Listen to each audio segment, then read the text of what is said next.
Hi అండి అందరికీ. ఈరోజు మా ఇంట్లో స్పెషల్ వచ్చేసి బగారా రైస్ అలాగే గుత్తి వంకాయ కూర.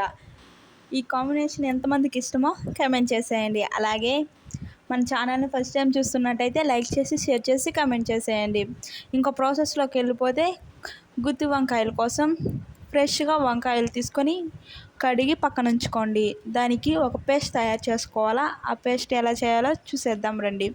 ముందుగా అయితే మీడియం సైజ్ ఆనియన్, అలాగే టమాటో, అల్లము, వెల్లుల్లి, పచ్చిమిర్చి, కొంచెం పల్లీలు, అలాగే నువ్వులు, కొత్తిమీర, ఉప్పు, కారం వీటిని గ్రైండ్ చేసి పక్కన ఉంచుకోండి.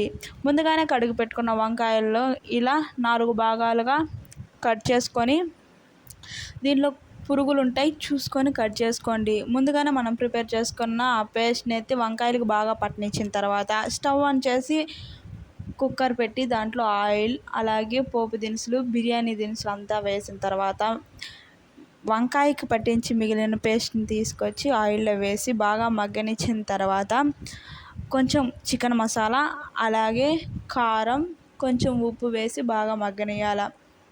ముందుగానే మనం ప్రిపేర్ చేసుకున్న వంకాయలను తెచ్చి ఒక 5 నిమిషాలు బాగా మగ్గనిచ్చిన తర్వాత, అంటే కలర్ చేంజ్ అవుతుంది, అప్పుడు కొంచెం వాటర్, అలాగే కొంచెం కొత్తిమీర, ఇప్పుడు టేస్ట్ చేసి ఉప్పు కారం అన్నీ సరిపోయిందా లేదా ఒకసారి టెస్ట్ చేయండి.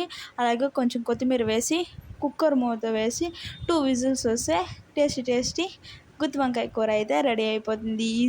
సింపుల్గా ఈజీగా నేను ఇలా చేస్తాను. కొంతమంది టెంకాయ, గసగసాలు, అలాగే అన్నీ వేసి చేస్తారు.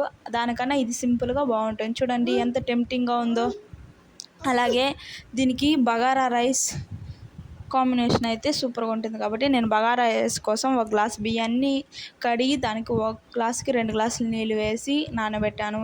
దీనికి కావాల్సింది కొత్తిమీర, పుదీనా, అలాగే పచ్చిమిర్చి, అల్లము, తెల్లగడ్డ, ఎర్రగడ్డ, బిర్యానీ దినుసులన్నీ తీసుకున్నాను. వీటిని ఎర్రగడ్డని ఎంత సన్నగా కట్ చేస్తే అంత టేస్ట్గా ఉంటుంది. అల్లం ముక్కలు అనేది చిన్నగా దంచుకొని వేసుకుంటే సూపర్గా ఉంటుంది.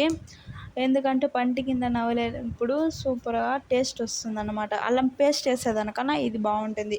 దీనికోసం స్టవ్ ఆన్ చేసి అలాగే కుక్కర్ పెట్టి దాంట్లో ఆయిల్, పచ్చిమిర్చి, బిర్యానీ దినుసులు, అల్లం, వెల్లుల్లి మొత్తం వేగిన తర్వాత ముందుగానే మనం కట్ చేసి పెట్టుకున్న ఆనియన్స్ అన్నీ బ్రౌన్ కలర్ షేడ్ వచ్చేంత వరకు వేయించుకోవాలి. అప్పుడుదా మనకి బగారా అన్నం అనేది టేస్ట్ వస్తుంది. దాంట్లో కొంచెం పుదీనా, అలాగే కొత్తిమీర, కొంచెం ఉప్పు వేసి, నేనైతే పెరుగు కూడా వేసుకుంటున్నాను. మీకు నచ్చితే వేసుకోండి, లేకపోతే స్కిప్ చేసేయచ్చు.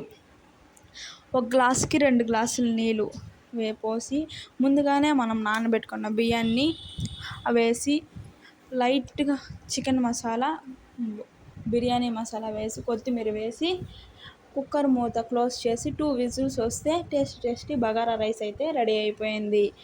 మీకు నేను చేసిన ఈ వంటలు మీకు నచ్చినట్లయితే లైక్ చేసి షేర్ చేసి కామెంట్ చేసేయండి. అలాగే చూడండి ఎంత బాగా వచ్చిందో బగారా రైస్, అలాగే గుత్తి వంకాయ కూర. మీకు నచ్చిందే అనుకుంటున్నాను. నచ్చితే ఖచ్చితంగా షేర్ చేయండి. అలాగే పక్కన ఉన్న బెల్ ఐకాన్ కూడా క్లిక్ చేసేయండి. ఇప్పుడు టేస్ట్ చేసి చెప్తాను. నిజంగా ఫస్ట్ టైం చేశాను నేను కూడా గుత్తి వంకాయ.